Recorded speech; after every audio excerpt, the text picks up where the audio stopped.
This morning is all about Father's Day series, part 2, the approval of a father. The approval of a father. It's the text to talk and the takeaway. Here's the text. Matthew 3:17. Matthew 3:17.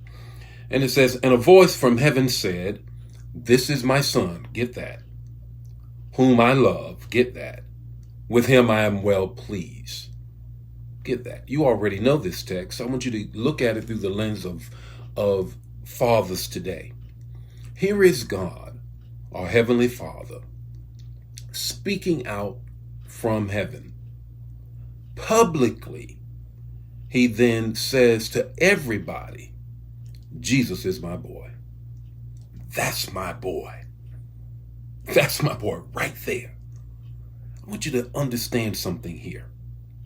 Even in this divine relationship, the affirmation of a father is critical. 3 things I want you to grab out of this. And I want you to make application to the men in your life. The first thing is God the Father identified him. God the Father said, "That's my son. That's my son. And I want everybody to know it." You need to know that men need a man to identify. I don't care, brothers, whether or not the child was had out of wedlock. I don't care whether or not your son or your daughter was from a previous marriage. I don't care whether it's a blended situation. I don't care if it's a Fences movie kind of thing where you stepped out and there's a child over there that belongs to you. No matter what it is, you have to know that you identifying him is critical. Got an ID in my back pocket. It says who I am. But more than the ID in my pocket that says who I am, it is my Father who says who I am. That's my boy. That's my son. Got to know that has an incredible impact on the life of men and women. Notice this. This is the second thing is God affirmed him. God affirmed him. Now, I live in the Midwest now, in the shadow of the arch on the Illinois side of the Mississippi.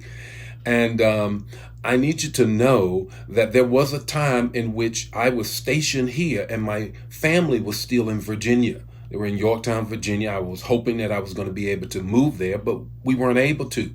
And so the military moved me here, and I left them there for better than a couple years.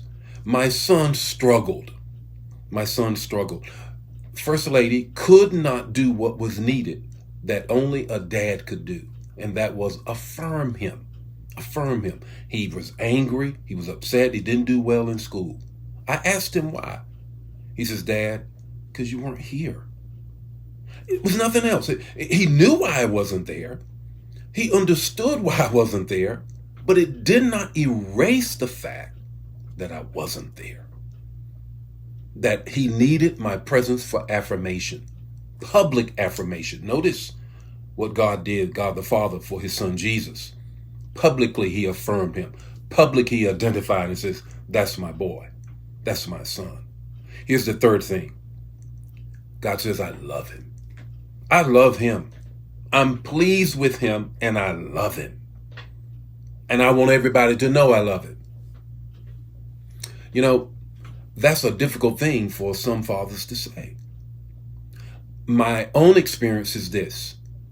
My father, who comes out of the traditional generation, is with the Lord now. And I'm not trying to revisit and remake history in any way. I really thank God for what my father put in me. But I remember one time when I was stationed in Virginia, Hampton, Virginia, 104 Harris Creek Road. We had gone to the Hampton Ministers Conference. My father would always come and spend the week with us, and then we would go together to the Hampton Ministers Conference.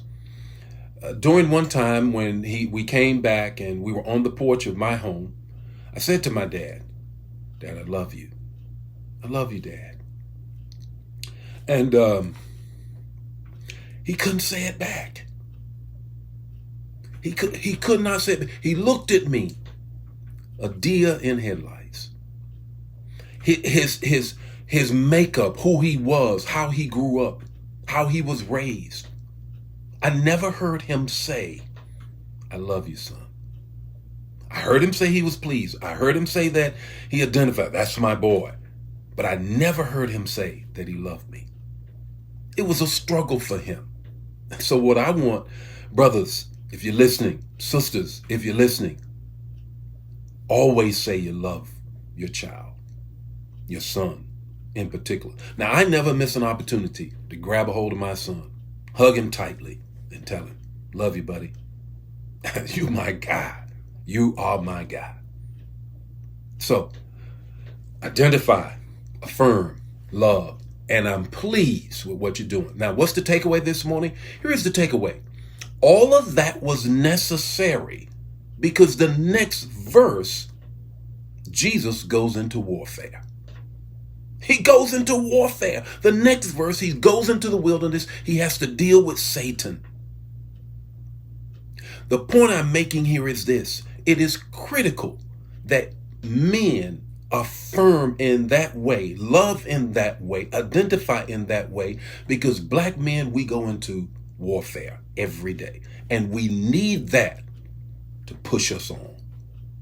We need that. Jesus made it through the wilderness because of verse 17. You got to know it. You got to know it. So here's the takeaway. Here's the takeaway. It takes a man to affirm a man for the battles ahead of a man. It takes a man to affirm a man for the battles ahead of a man. The Lord be with you today. May his face shine upon you. Give you peace. I'll see you tomorrow morning with more morning manna. God bless you. Share the manna. Don't keep it to yourself. Don't be greedy today. Share the manna. Bye now.